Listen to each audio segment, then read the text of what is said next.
Est-ce que ça n'a parti mon dit mais la papa Simon? Simon Kimbangu c'est un bon prophète. C'est un bon prophète. C'est un bon prophète. A Koufi Aleki a quelle dimension prophète. Dimension prophète. Et c'est un bon prophète. Et c'est lui. On a savoir que quand même c'est un bon prophète. La Koufi ma Koufi te, il en avait un kamba. Dans la histoire ya Congo. Histoire ya Congo. Bon. Toi ya Afrique, toi ya Congo, toi ya bakoko na yo. Na quoi ba histoire bakoko na ngai mais c'est là question que tu n'as pas répondre d'ailleurs. Comment la histoire bakoko na ngai? La yeba ngo physique, la yeba ngo spirituellement. Parce que lorsqu'on vient l'introduction dans papa Simon Kimbangu a sauveur, c'est ce qui m'étonne. Na tout nu on a trouvé que excusez définition à sauveur ils ala ni. On le dit pour na yo na spiritualité faut akufa pour na batu. Alors les places nga na zui la question pour que na pesa yo langage spirituel. Est-ce que voilà na tout est-ce que éviter que papa Simon Kimbangu akufa pour na ba makamba ba africain. Oh mais so ke na Congo o temsi Simon Kimbangu so ke na Brazzaville ba temsi mutamacho.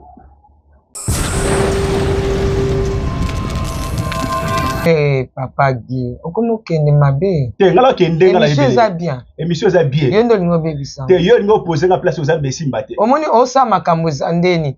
Osa loka mutu abeta dama amoni ki ba alingi da ko pola. Ko pa jamais. O panza dama ba ka toke match. Jamais. Yo no zo lingo ma place ngala za, place ngala za la te. Ngala za place ngala za leli. Mbula ba soterei. Moïse akabola mer rouge. Somme tasali miracle comme Nzambe. On dit Moïse a bêtisi. S'il vous plaît. Comme ça miracle comme Nzambe te. Comme ça bakangi to ba miracle ngapela sala.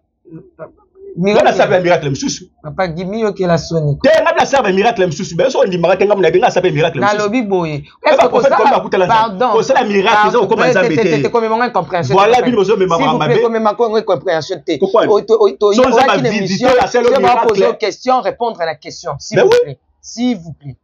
Nangina tout na yo question. Ko ça la miracle na ko bisale la miracle et kokanité. Muta akobe tambula. Mais OK yo moko siko parce que pour la ça miracle faut obenga miracle. Ozali banda neti Lazare. Ana kati mais ye moko seni babengi. Lazare so pour na seko esenga mutu moko azali banda asani abenga ye. Yesu Masia. Ye moko amise ko la sanke babenga ye Nzambe. Mais ce ko yanga na otuna yo. Muto ye moko amikoti na tono akoti na kati. Nani asali le miracle? Ye moko batie na kati tono, ye moko bazipi tono, ye moko babwaki acide ebomamu, babwaki na fleuve, babwaki na fleuve ami bimeli. Ye na la bengi esko pour asala le miracle.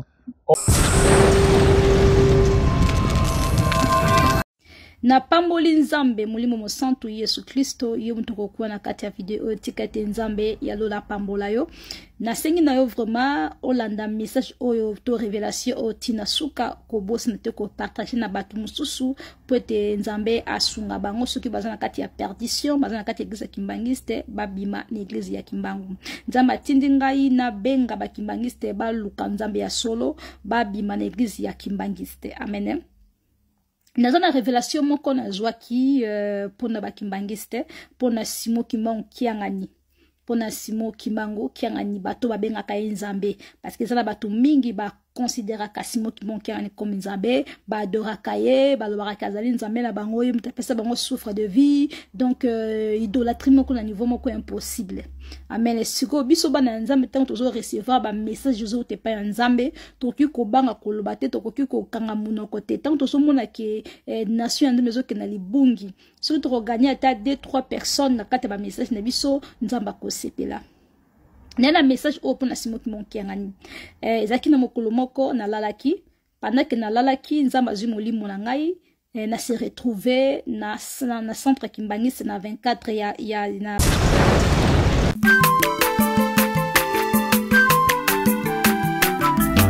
Aza mwana moto te po akosangai abongwa ni pete po awangana Nzambe ya le Nazarien le Nazarien le Nazarien le Nazarien bana kitoko koma mukondima atako babakola ki mafuta na musakolima lelo ya yo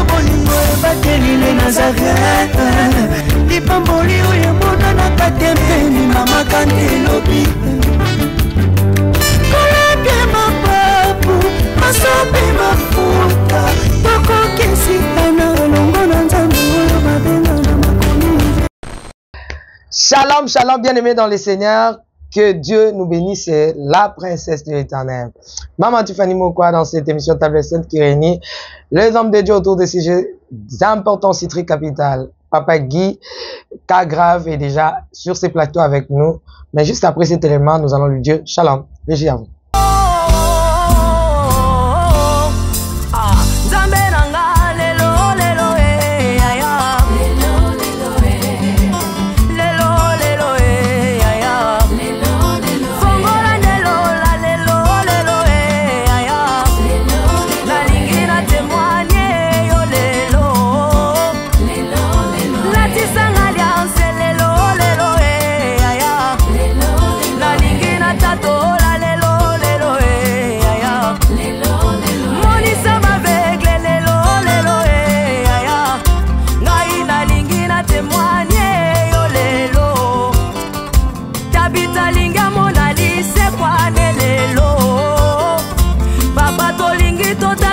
Merci beaucoup de retour sur ce plateau de NazaréenTV.com avec Maman Tiffany Mokwa, la princesse de l'Éternel.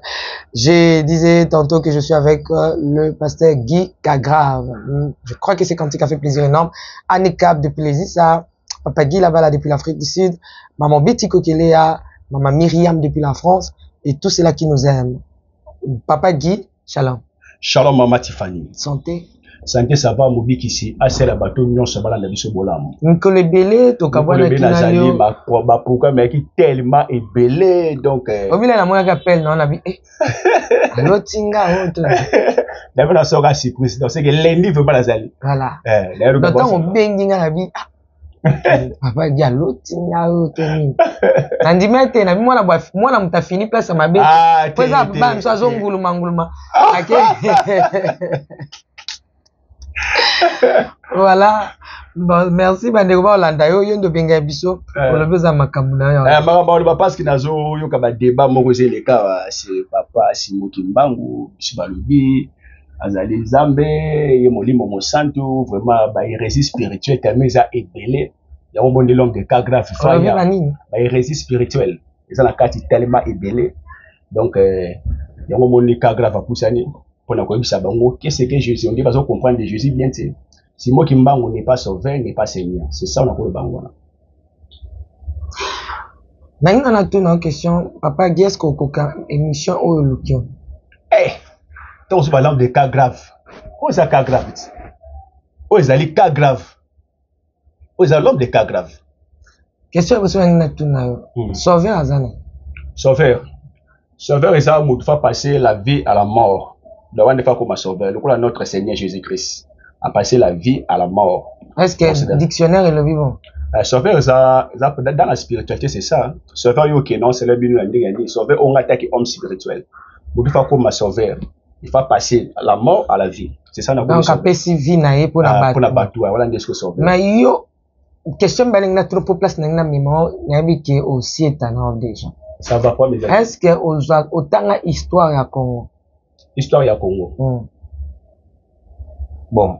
Toi ya Afrique, toi ya Congo, toi ya bakoko na yo. Na ko ba histoire bakoko na ngai mais cela question que tu n'as pas répondre d'ailleurs. Pour la histoire bakoko na ngai. Na yeba ngo physique, na yeba ngo spirituellement. Parce que lorsqu'on revient l'introduction dans papa Simon Bangaza sauveur, c'est ce qui m'étonne.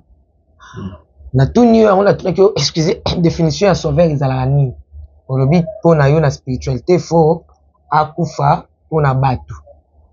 Alors, les places nga na zui la question nga pour que na pesa yo. On est à langage spirituel. Est-ce que voilà, na tuni est-ce que éviter que papa Simon Kimbango akufa pona ba makamba ba africain.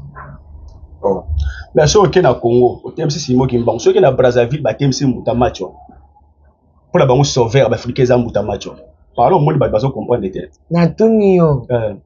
Est-ce que papa Simon nga kino mutamba chete na toi est-ce que papa Simon ngibanga kufa pona makambo africain eza ma famille na été kaiba kelo kwa mtu to alingai mwasi ya mtu te akufa tipo na makambo ya so tu na nga question lokola lumumba kufa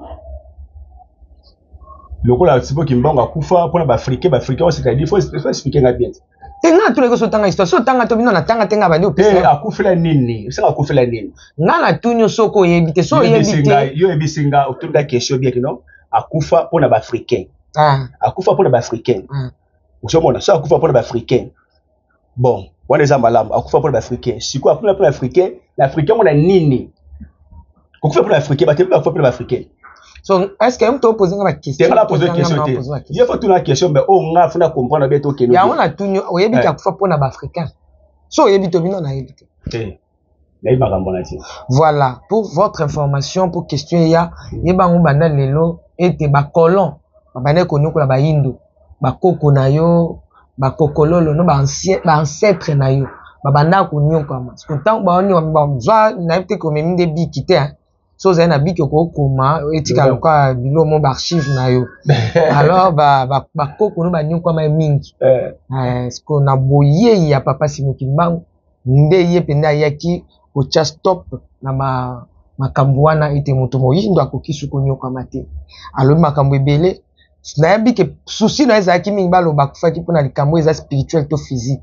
Pour votre information, papa Simoki Mbangu abundela ki makambo sato o etali spiritualité, ou état scientifique, ou état politique. Donc, azaki dans tous ces trois choses. Abundel makambo état spiritualité, après c'est so lignée.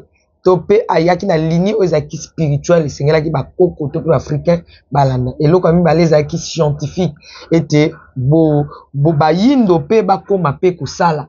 Bakoma pe ko créer, bakoma pe ko façonner babiloko na bango état scientifique parce que africain aza déjà na likabwana ya misa to ezalaki politique et que tozala na politique na biso moko. Makambo tangisa yo eza ebele mais au moins ndam na kopesa yo yango wana nde na tuni o mutuna. Par là yango la moni eloko yo tangisa na kati wana exacte onga la lobi. Ozo mona ta bi n'est pas sauveur, n'est pas seigneur, donc c'est-à-dire ozo sa makambo état politique là ça n'a pas de sens que ce qui nous pandit. Parce que Batoisa ko adorer Molimo Simoki Mbangu le comme Dieu, c'est sa place au Malazali. Batoisa ko adorer comme Dieu. Tenga yo lobi oyaki na question ya Nzambe, oyaki na question ya sauveur. Nenga la lobi na yo to lobi la ka sur sauveur nano, sauveur azak nano. Est-ce que ozon di matin que papa Simoki Mbangu a sauvé qui africain? Au sauver africain d'une manière spirituelle. Est-ce que Hollande ba question to yelo kana Molimo abuli. So yo so do tout na bonga na ko répondre ndenga na yebi. Nga zolo ba spirituel. Osomona, na zolo ba spirituel. Est-ce que yo za spirituel? Très bien, très bien. Ah, n'émission to sur la maman eza physique. Ah, OK. Kasi maman eza physique. Yo za physique, nga pe na physique. Na spiritualité c'est folie mo ke sur na spiritualité. Spiritualité za bongote. Yande. Spiritualité za li était physique, mais za était spirituel. Osomona, ta bazolo bangala bi bien ki na question na nga bien. Bon, pour nous le bi kaza sauveté. Ada sauveté parce que ba dora quel comme Dieu. Il y a des gens qui sont sur place, il y a Nzambe. C'est ça, Dieu est Azanan. Hein? Les lois, il y a ça qui te benga Nzambe. Donc, benga Nzambe. Parce que tu dois te souvenir la Bible. Dieu a Zayemoko, son fils, et ça Jésus-Christ. Donc, tu dois adorer ça Jésus-Christ. Parce que tu dois adorer Moto à Koufa, ou à Sekwate. Parce que comme c'est Nzambe, c'est ça, on va dire. Parce que Marc a 12, Dieu n'est pas Dieu des morts, mais des vivants. Vous êtes grandement dans les rêves. C'est ça. Dans le monde, ça n'a pas de rêves. Bazo belle la Molimo Simoki Mbangu comme Dieu. Il y a un problème là bango. On le dit que parce que moment akufa t'es assez quoi t'es. Assez quoi t'es. T'es assez quoi t'es. Ne à cause Nzambe. T'es à cause Nzambe. À cause Nzambe. Pourquoi akufa c'est quoi. De toute façon assez quoi qui n'est pas Nzambe. À cause Nzambe. La Bible le dit qu'en réalité dans l'homme c'est l'esprit. Nzoto elote so nzoto ko ekoti mabele to pe kofi mais esprit na yende ya monde za. Ba kiloko ba no ki bakenda si place bakenda ba kiloko ba eli bakenda ba kuma Nzambe. Est-ce pas miracle ba Moïse. Mais Nzambe olbi ba Moïse ba fait miracle belé. C'est pas que Moïse a comme Nzambe. Osomona ba ndiko ba comme ça. Mais Nzambe te mtafsi Moïse que je te ferai Dieu. Je te ferai Dieu débat pharaon. Mais on a biso papa Simoki Mbangu l'esprit de Moïse. On a le biso qui papa Simoki Mbangu Nzambe liboso ya pharaon pas dit ça. Peuple Israël a boum Égypte. Il y a un lobby qui très bien le lobby que Dieu a dit à Moïse je te fais Dieu devant Pharaon pour Abimsa Azan est sauveur. Donc Moïse abimisi bana Israël na boumbu aza mobikisi na bango. Donc aux la prophète exact aux ensemble. Na lobi boye. Être prophète c'est pas que tu dis. S'il vous plaît papa Guy. Okomo kende mabe. Te ngala kende ngala émission za bien. Émission za bien. Yendo lingo bebisa. Te yo lingo poser na place aux ambesi mbate. Omoni osa makambo ndeni. Osa loka mutu abeta dama amoni ki ba alingi da kopola. Odiko pa jamais. Jamais. Yo ne zoli ma place sur la zalate. Ngala za place sur la zalile. Na lobi Moïse aza sauveur ya bana Israël. Nzamba tindaki et puis nzamba que je te fais Dieu devant Pharaon. Mais c'est loka moko o bakimbangi c'est parfois balobi la rabino et balobi que nzambe papa c'est moi qui nzambe. Même Moïse passe à Kinzambe liboso Pharaon. Parce que moi passe à Nzambe liboso la délivrance na komba Moïse. Jésus a dit à mon nom vous chasserez les démons. Est-ce que la délivrance na komba Moïse? Mais bon, c'est la délivrance, ba service na ba ça na komba Simo Kimbangu. Tata Simo Kimbangu. Osokenda kuna. Ah, na yoka abona mona bango. Est-ce que pour ça nous tuna ma? Na yoka la mona bango. Ozomona. Na problème za ba komisa Simo Kimbangu zambete. C'est ça ngwana. Pona ba comme ça. Ah, asa prophète asa musani malama leka ne sisi ba musi ba leka c'est tout. Bon siko lobby so kufine ba kimangisa baloba okay na c'est là où on a un peu passé pénini. Au côté de papa Simon Kimbangu. Et au côté de la réponse de l'Éternel. Pardon? Au côté de la réponse de l'Éternel. Moli bone pe mal la réponse de l'Éternel. Oso comment na mozole place batien. Na koma kuna te. Mais kasi ambilo ni na singa fa. Oso komi kuna omoni ba moko place azali na spirituel. Te omo na yeti lelo njoto ni za normal depuis akufa mais azalani normal. Le pesibiso li solo ya homme riche na mobola zaki libosa porte na ye après la mort mbongo na c'est que c'est que na descend d'Abraham amona ki Abraham ozomona c'est-à-dire que ndenge na les réponses ezalo papa Simo Kimbangu oli moneza na réponse de l'Éternel azan ça bete to bela moli bo ba to ba mona bimela bango te bata na bango c'est ne Grégoire la très long ya Simo Kimbangu abime ba comme dit na bato ba passer bon Simo Kimbangu n'est pas Dieu. La Bible dit le Père nomme son fils, il a remis tout pouvoir entre ses mains. C'est beaucoup de personnes pas à Jésus. Différence na yo ezani na otelo vidéo yande commence o mekampe kolanda ngo régie à vous.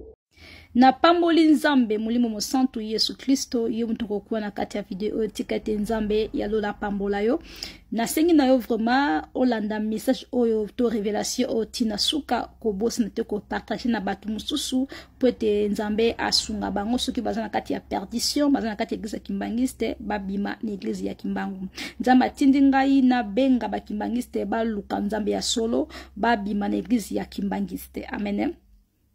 Naza na révélation moko na zwaki pona ba Kimbangiste pona Simo Kimbangu kiangani pona Simo Kimbangu kiangani bato babengaka nzambe parce que ça na bato mingi ba considéra ka Simo Kimbangu kiangani comme nzambe ba adoraka ye ba lobaka azali nzambe na bango yim tapesa bango souffre de vie donc idolâtrie moko na niveau moko impossible amen siko biso bana nzambe tant tozo recevoir ba message jozo te pa nzambe toki ko banga ko lobate toki ko kanga munoko te tant tozo mona ke nation nde mezo ke na libungi so to gagner ata 2-3 personnes na kata ba message na biso nzamba ko sepela nena message open na Simo Kimbangu kiangani ezaki na mokolo moko na lalaki pendant que na lalaki nzamba zwi molimo na ngai na se retrouver na centre Kimbangiste na 24 ya na centre Kimbangiste na Kasavubu na se retrouver ki nazalaki na nzambe mais na banaye komona nzambe te na banaye ko sola na banaye ko sentir nzambe pembeni na ngato zo solola mais na banaye komona elongine te mais na banaye ko sentir présence na ye nebi ke bala nzambe mingi boza bolota bandoto bolota mona muto zo mona muto te mozo zo sola na ye azo pesa ba message azo pesa ba instruction azo lobelo makambu mingi za kanzambe tant on a se retrouvé molimo na ngai ezaki ndoto te kutu konzamba azundeng molimo na ngai amemi ngai na centre ba Kimbangiste pendant que nzamba minga na centre Kimbangiste akiko lakisa ngai Simo Kimbangu kiangani nzamba bisinga Simo Kimbangu kiangani obobondela obato babondela ka ba Kimbangiste babondela ka babiki azali nzambe te Simo Kimbangu kiangani azali nzambe te aza vraiment un magicien ya munene aza vraiment magicien occultiste ya munene wana azali na misala mabe aza ko bebisa ba amingi ya nzambe abungisi bala nzambe mingi na nzela ya solo nzambe bisingai tango nzamba zwi molimo na nga na ke ne Kimbangiste na molimo nazaki na nzoto ote nazaki na nzoto molimo na se retrouver tozaki na nzambe tozaki kosolola na nzambe mais na bana komona nzambe te mais tozaki kosolola na ye na ressenti kazaki pembe nanga tant na comme l'église Kimbangiste bato na kobeta ba mbunda bato bazo sepela bato bazo défiler mais tant na kiti na tant na comme na église Kimbangiste ezaki molili na centre Kimbangiste ezaki vraiment ténébreux mais la kati ya molili wana na zana capacité ya komona bato bazo beta mindu bazo beta mindule bazo sepela bazo bina bien aimé dans le Seigneur et les kela kinga makasi na kati ya molili ba Kimbangiste bazo beta mindule directement nzambe abisinga tala kuna suka zo laksanga sika papa simo kimonki nga nazalaki atie maboko ne a pointer na l'église Kimbangiste na liboso parce bachaki kita parce simo kimonki nga na bango na benga kanzambe na bango nza singa fixe mus no tala papa wana zanani on atala na miso normal boye na miso bomoto na biki wana zali papa simo kimonki nga ndo babenga ka nzambe na église ba Kimbangiste nzambe singa fixe sous miso natala wende nzambe singa fixe sous miso natala subo na nzambe na zomona kaka simo kimonki ngani nzambe singa fixe sous miso makasi nde nzambe yakufungula nga miso molimo tongo na fixe miso na moni simo kimonki ngana vandi azaki rempli na lumière moko ya makasi lumière moko boye na kati na ye azaki entouré na ba puissance ya ancêtre na lumière ya molimo mo sans douter mais na lumière ali Lucifer azaki lokola représenter ali Lucifer donc avanaki na kiti mais azaki nzoto na ezaki azaki entouré na ba namonaki ba mitu ya batwe namonaki ba squelette ba zingiye ndeti ba extraterrestre batalikolo na extraterrestre ba zingiye namoni na makolo koto na yewa ndeti batu ba zingiye donc azalaki protéger ba puissance ba ancêtre simo ki monki ngani obenga kanzambe wana namoni ezobisa lumière moko wala kata lumière wana puissance moko ya négative puissance moko ya mabe ezobima na kati ya lumière wana namba singa fixe soumise na komona namoni namoni biloko mo bizarre ba puissance moko bizarre nzamba bisinga nesi papa skut na ko soana nzambe nazomona te nazo soana lokola ami esingo moni si mutu abenga ka nzambe wana azali nzambe te simo ki monki ngandi wana azali nzambe te azali nganga bazali bo occultiste bazali bato o ba kobungisa bana na nzambe satati ni bango mission pona ko désorienter bana nzambe mingi na melisinga simo ki monki ngala azali nzambe te simo ki monki ngala sa ba puissance ya ba ancêtre azali nzambe te botika kobenga nzambe tango nzamba talisinga misala na nzamba singo zomona ndinga sana azana ba puissance ya ba ancêtre azana puissance ya banganga banganga bokoko protéger kaye azana domination azana bokonzi ute pa ya nzambe te nzamba bisinga komona bokonzi ya nzambe te parce que ye amibenga azali nzambe tango nzamba talisinga nzamba la singa na kati ya centre ba Kimbangiste na moli ba tia ba caméra cachée ba caméra na se ya mabele ba caméra cachée na kati ya porte na bango ya liboso tango kote na église ya Kimbangiste tango so kote église Kimbangiste ba tia ba caméra ya milimbo ezana ba caméra ba tia na kati ya église Kimbangiste mutu nyonso kote na église Kimbangiste na centre na ba scanner kaye ezana na scan moko ezakana scanner kaye mutu kote okende na église Kimbangiste kuna okende na centre ba Kimbangiste tango kote kuna ozana Kimbangiste ba ko scanner yo nzambe bisinga osongona papa simo ki monki ngane ozo o wabenga kanzambe wana azali nzambe te nzambe azwaki molimo na ngai azwi molimo na ngai vraiment meminga na église Kimbangiste na centre Kimbangiste nzambe labis alobi na ngai ke simo kimbanga za nzambe te pe nzambe fungolinga miso molimo na moni azaki na lumière moko neti moto neti lumière moko ya makasi mais na kati ya lumière wana na moni ba puissance ba ancêtre na moni ba crâne ya mutu na moni ba squelette na moni ba extraterrestre likolo na ye azaki vraiment nzambe singa azaya nzambe te bato babenga kaye nzambe yebaki nzala na bino ezali lifelo bato babenga kasimo monki ngala nzambe boza na kati ya perdition ndeko na nga nzambe la bino ko benda bala nzambe matoi bakimbangisi baza na kati ya molili bakimbangisi baza na kati ya perdition yo gumba mila kasimo kimbangu kiangani yo gobenga kaye nzambe bien aimé bisa yo kimbangu kiangani azali nzambe te azali ndoki azali na ba puissance ba ancêtre azali na ba puissance moko ya mabe ya bondoki makas azana kati ba franc-maçonnerie bazana kati ya ba secte moko. Donc église kimbangiste en réalité ezali obozo monde na miso libanda te. Église kimbangiste ezali lokola secte, religion kimbangiste ezali lokola secte. Na kati secte na bangwana bazana ba puissance nyonso na tout na kati secte na bangwana bazana ba niveau bazana presque puissance presque biloko nyonso na kati na bango bazana franc-maçonnerie bazana ba sorcellerie bazana ba école ya ba enseignement diabolique bazana makambe bele mingi ya mabe bien aimé nzamba telisinga makambo mingi bomba malakati église kimbangisa nezali ya sombre bien aimé nazaba ba révélation bele o nzambe alakisanga o nzamba zo molimo na nga meminga pona ko lakisanga nzambe na ko lakisanga makambo zo leka na église kimbangisa bien aimé nzamba bisinga simo kimonkenga na za mutema mabe papa bozo mona wana nzamba binanga za mutema mabe ozo mona wana za kaka extérieur mais na kati na Satan le diable même en personne lui suffire yemoko en personne na kati ya papa wana nzambe lobi mutu moko te agumba mela kasimo ki monkianga nya omona nzambe mutu moko te oya dora kasimo ki monkianga nya okola nzambe akomona nzambe mukola suka bokozala juger parce que bible zo telesa biso te si ezote nzambe azali nzambe ya zuwa oya partage ka gloire ne na moto te bien aimé amen ozomona na zala moi difficulté ya koloba lingala tina suka parce que na nesna kosta ba vidéo mingi na français bien aimé dans le Seigneur nzamba lobi na ngai simo kimbango azali nzambe te nzambe singai azamu temba mabe soka zu décision kosala mutu mabe soki azu décision ya koboma yo il faut abomo soka zu décision baboma kabatu n'existe kimbangisa bazana ba prison ya butu bazana ba groupe ya boma kabatu baboma kabatu église kimbangiste bakangaka milimo ya batu bakangaka batebe na kati église kimbangiste nzamba bibo bimela église kimbangiste bo benga simo kimongo kenga na sali nzambe te message on a pesi naza mosala nzo komo langa émerveillé servant de l'Éternel. Je suis la servante de Dieu, je suis la prophétesse nazana don naza missionnaire nzamba zo komo limo la ngai amemaka ba place mingi na soki na lali molimo la ngai bimi na nzoto nzamba amemaka ba place bela visitaka ngai message na yo ko pesi na mokili bo yo kango naza ba message bele ba voyage be na salon nzamba la kisanga na ko bana ko pesa bino ba message bo fungola misu bikisa molimo na yo tango zali su mingi te tika te nzamba lola pambola yo mto David.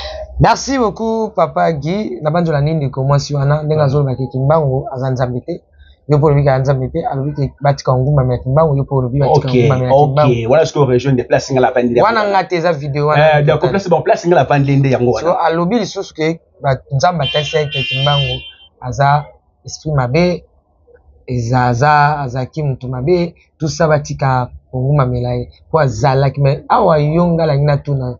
Est-ce que ça n'a partie moko ndimela papa Simon? C'est moi qui pense c'est un bon prophète. C'est un bon prophète. C'est un bon prophète. Akoufi Aleki a quelle dimension prophète? Dimension prophète. Et c'est lui. C'est un bon prophète. Et c'est lui. On a savoir que c'est un bon prophète. La Koufi ma Koufi te, il en a fait na kamba. Hein? Na kamba. Na kamba kuna Saint-Esprit. Kuna kamba wane muri mo Saint-Esprit defandi kuna. On a Saint-Esprit. Question na honte na honte. Ah. Saint-Esprit azane. Saint-Esprit, c'est la paternité entre père et fils. Jésus, c'est ma disciple, Abinake, Kobonsolabino, et c'est pas papa, c'est-à-dire, c'est Saint-Esprit, avant qu'il t'a fou, Jésus, maintenant. Donc, on a dit, c'est la paternité entre père et fils. On a bien Saint-Esprit. L'Esprit de Dieu. Là, bah, oui, papa, c'est mon imam, Azan, Kamba, Azali, Moïmo, mon centre. Mais Saint-Esprit habite à nous, on doit avoir Saint-Esprit, on a Saint-Esprit. Comment Saint-Esprit, Moutoua qui est dans le Souba, Moutoua qui est dans le Lala, Moutoua qui est dans le Pema, à comment Saint-Esprit, toi, adoré, tandis qu'il y a un Ndao, là, Ndao, mais, bon, éviter. À tout à fait garanti, Ndao. Bah, tout le monde est Ndao. Azabel, un maçon. C'est ça, il y a des vagabonds spirituels. Il y a la Bible. Bible, c'est que tant que nous sommes en Goya, à Kolakisabino. Jésus est un disciple, il est un côté cabinet borfeleti.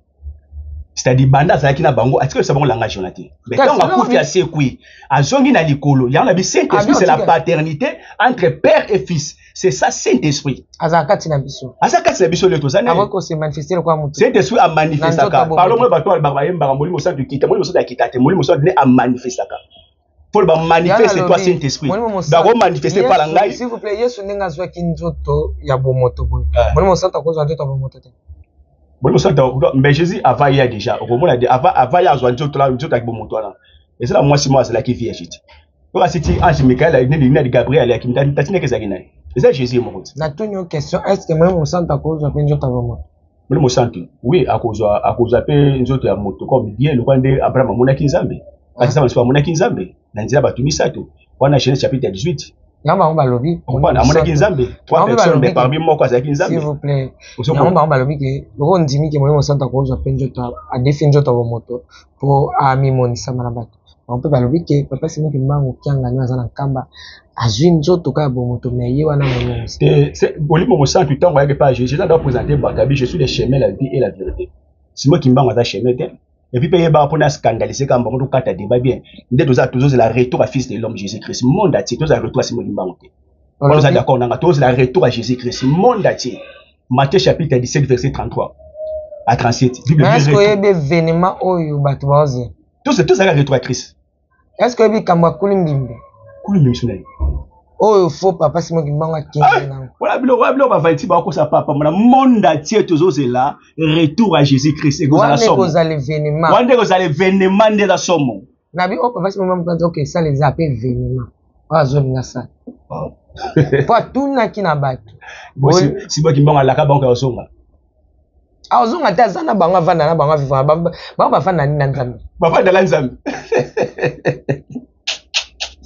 Tala, yo bona babisi ba ko ba ça ba idolâtre ça les savoir ya tout banga bolimo ko ça tout pardon eza mutu bo sali musala makasi na quoi abi père j'ai remis mon esprit entre tes mains atali na likolo mais idolâtre liboso eza yo ozwa quoi au chana njo tozonga sur quoi tolo ba su so ngote mais na bitango parler ba idolâtre mo nde idolâtre liboso boka biso ezabela ngayo ezabela ngayo nga sala ba délivrance na koma mutu wana na ebi au nom de Jésus talongwa koi na trenza osolo ta papa simba na lotende wana Grégoire ila la bango wana za Grégoire abimeli bango ala te suma la ba ba comme bien c'est moi qui m'a lotende na spiritualité yo za homme spirituel na spiritualité tout d'abord toi na honoris toi na cerveau na biso na lobi est-ce que kutana dia na papa simba so za homme spirituel te papa Simon ki mbango ngala zwi te akukuta na Jésus d'une manière spirituelle ozobona na mona mutu wana comment Jésus n'est longini dans ce monde longini était et le Jésus la lumière maka sur monde ngote Jean il département ça j'ai vu les yeux de Christ de l'homme il était rouge comme des flammes de feu à quoi au monde a été au moment Jésus n'est longini était pour lumière on a la monde côté longini était pour monde longini était mais sur la bimelo ka voir ndenga bimela Moïse ndenga zamba bimela Moïse ka voir au ce monde mais si moi qui mba on a ta au monde a été ah moi te menga yebi que aza bon prophète aloko ba Moïse ba leka lokola be li ba leka surtout ba leka za prophète mais n'est pas sauveur.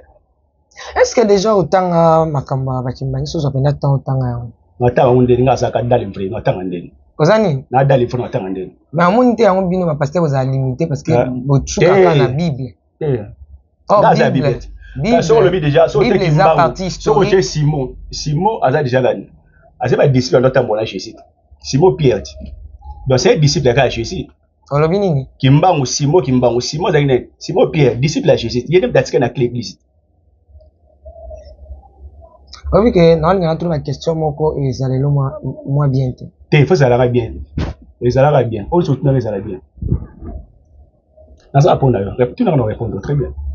Est-ce que vu que Jésus est à combat sauté avant Jésus Jésus bazaka baba Jésus bazaka kutaka na vrai Jésus yala lobi suppose komi komanga ba kombo Simon Jésus et y a pas Gabriel là si on passe Gabriel là est-ce que Gabriel avait passé comme Jésus oui est-ce que comme Jésus va pas passer comme Emmanuel c'est-à-dire Dieu parmi nous et bon Dieu parmi nous et lobi Jésus là c'est comme Jésus bien mais expliquez aux plateau tu vas parler aujourd'hui mais ton Moïse a bien tellement bien à présenter par Moïse a bien Jésus.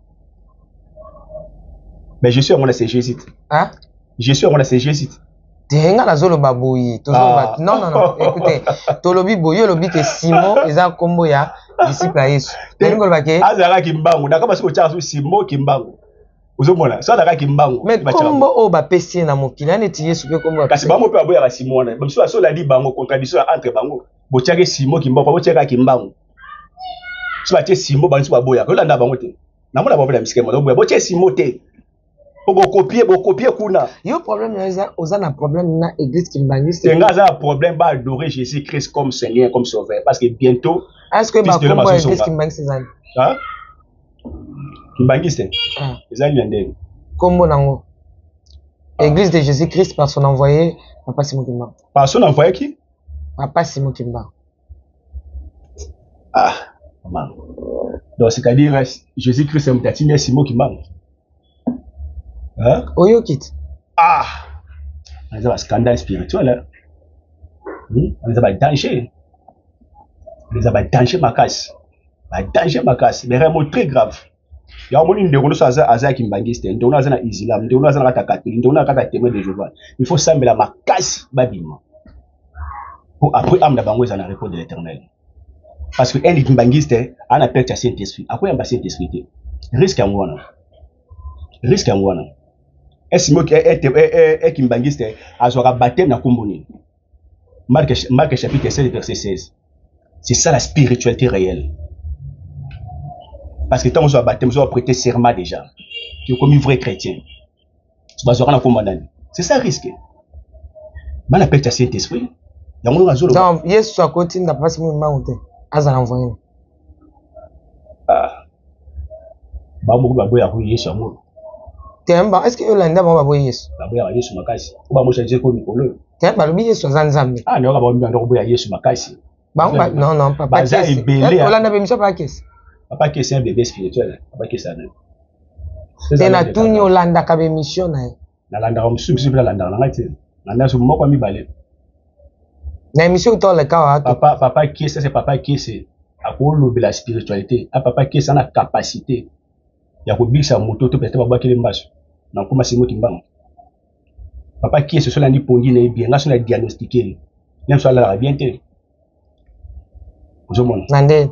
D'une manière spirituelle, parce que ça veut dire la force spirituelle.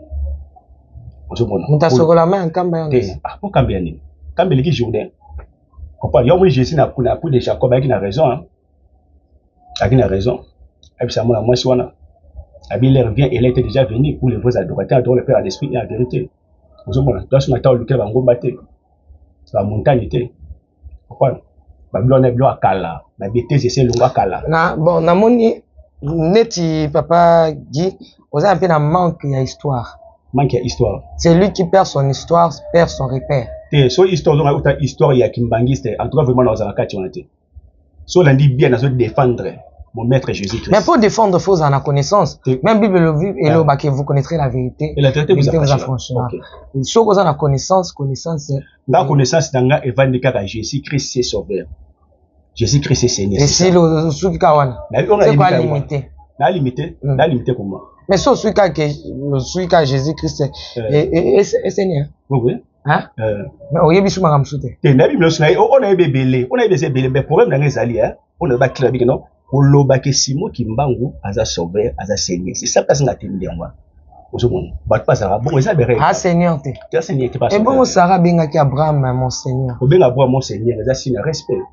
Yana lobi aza Seigneur. Parce que bon yamba kinzambeti. Abraham lobi ka. On les a signe. Bilo nyonso tout moi si n'a pas Robert mon Seigneur. C'est pas dire que moi ça ko adorer na lobi okobenga moi na kobenga Seigneur. Et bon ba kimaki so bengi c'est pas ça ko adorer yé. Oh. Robert du Seigneur c'est pas adorer. Na dit la so benga mon Seigneur. C'est déjà terme respect. Est-ce que ozali kamna kimaki? Na kamna bangote. Hein? Na kamna bangote. Bon makamne surtout oyo zondi mo ninga basala ko pa batu so comme basala on peut passer mo yo limite. Te. So bien Abraham Sarah benga Abraham mon Seigneur. C'est bien. Et bon so qui respect. On dit moko ya kimaki sa bengi papa Simon Kimbangu mon Seigneur. Nga za place ko kende ko adorer molimo Simon Kimbangu. Te nga lo bi ka place nga la osala wana. Yo lo bi aza sauver. Ba commissaire des zambete, c'est ça. Landanga ba commissaire des zambete, place nga commissaire wana. Ba commissaire des zambete. Et ça mutu moko za nzambe. Ba commissaire des zambete, c'est ça. Soit un prophète, vous devez bien que non, un prophète il y a bien, il y a malamu. Soit un sauveur bayindo, soit qui n'a pas sa ville. Bon, à kunta mutambacho. Si vous n'avez pas sa ville, sauveur monsieur Afrique azali, ou tu peux la comprendre sauveur monsieur azali. C'est ça. Il est bien en tête qu'Afrique mon babayi papa c'est mon nom. Jésus a dit je suis la lumière du monde. Papa Guy. Tout comment qui t'a mettre quand on a tout na yo ba question moko. Tout nako. Sur quoi qui n'a pas vrai ou faux ça veut. Vrai faux. Vrai ou faux. Tout ça vrai ou faux. Mais habité surtout la vrai il faut. Bon, nanya tout nombre. Vrai ou faux oyebi que papa Simon Kimbangu bakotisaka na tono ya acide. Oui, vrai. Vrai ou faux kaka? Vrai. Vrai ou faux oyebi que papa Simon Kimbangu bakotisaka na tono ya acide. Vrai. Vrai ou faux oyebi que babwa kaka na mai tono. Vrai. Vrai ou faux oyebi que abima na kati ya tono wana. Vrai. C'est ça ini. Na ok malembe te isite. Ah.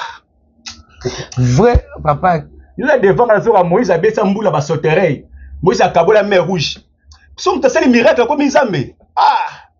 On a vu Moïse a bêti. S'il vous plaît. Comme ça miracle comme Nzambe té. Comme ça ba kangi to ba miracle na sala. Miracle ça fait miracle msusu. Papa Gimio qui la sonne. Té na ça fait miracle msusu. Ben so ndi maratenga ngam na benga ça fait miracle msusu. Na lobi boye. Est-ce que ça pardon. Comme ça miracle ça comme Nzambe té. C'est comme une incompréhension. Voilà bien besoin même maman mabe. Comme ma incompréhension té. Sans ça ma émission je vais poser aux questions, répondre à la question s'il vous plaît. S'il vous plaît. Nangina tout na yo question. Comme ça la miracle na ko bisale la miracle et kokanité.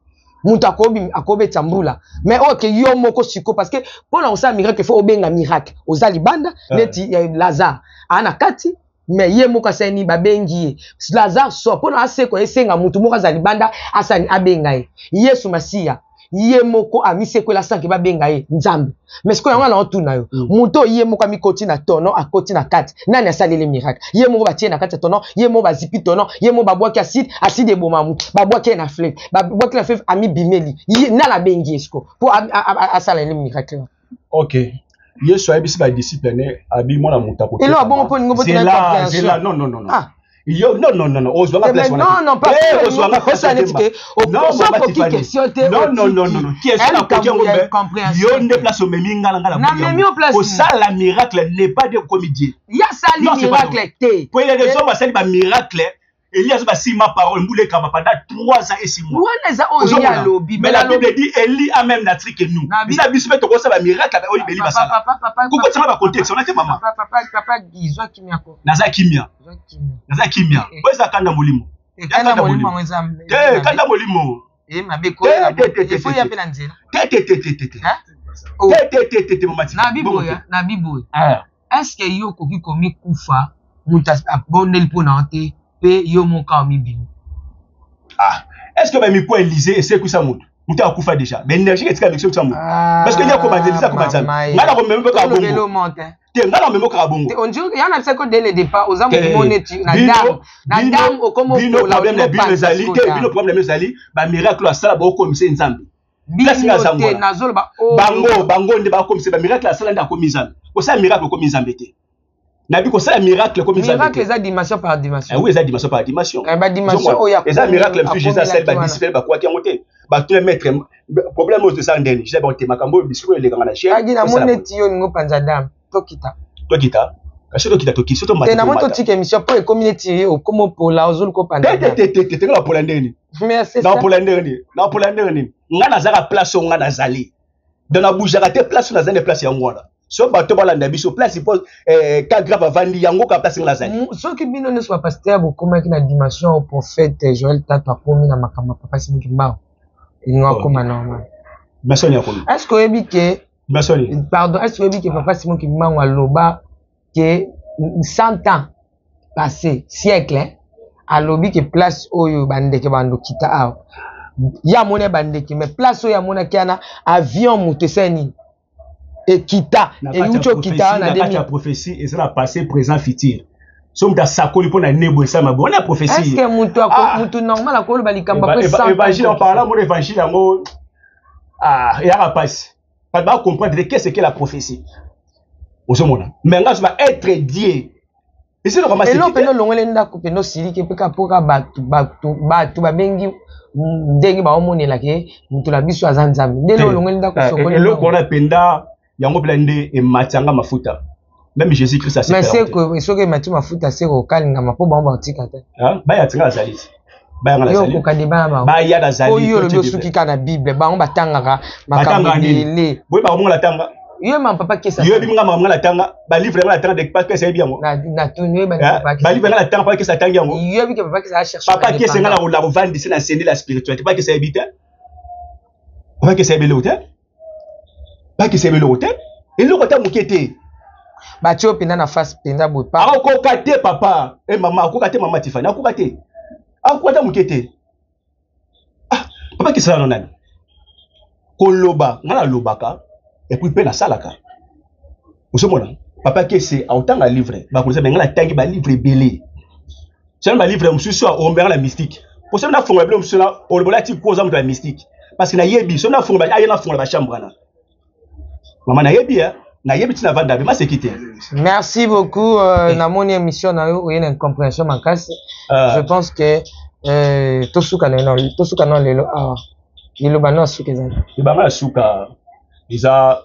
vraiment confiance dans Jésus-Christ. Bientôt, apocryphe faisait bien. La vérité cachée, il y a Jésus-Christ. C'est-à-dire, Jésus, moi, je suis un mari de Magdala. Et ça, bateau, ça, l'église de gloire. Bien, chrétien, vraiment, peut sa confiance dans Jésus-Christ. Notre sauveur, notre maître. Numéro de téléphone est 090 43 58 658. Tu bénis l'homme des cas graves, tu consoles na yo. So ça pour ça débat ou yé na plateau. Benga la makambo eza nomba. Na bakabo eza malamu ko la paix spirituelle na yo. Muto nyo soza une paix spirituelle za la risque. Eza lokolo za la voka eza malamu. Ako défendre la makambo etali. Les autres, za munga kana ko traiter santé mais ba cas spirituel. Isenga ba homme spirituel ba défendre. Alors merci beaucoup. Nous sommes arrivés à la fin. Ciao. Ciao.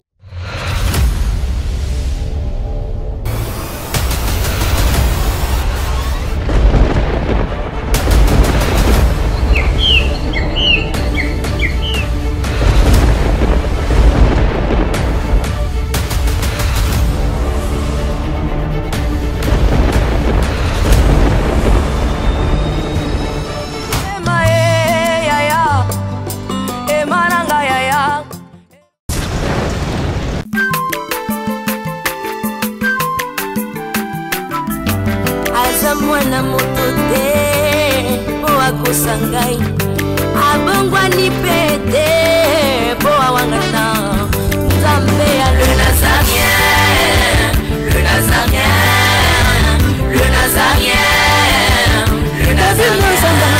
Bana kitoko koma mukondima atako babakola ki mafuta na musakolima lelo ya yobolingo bateli le Nazarien. Lipamboli oyo mona na katempeni mama kandelobi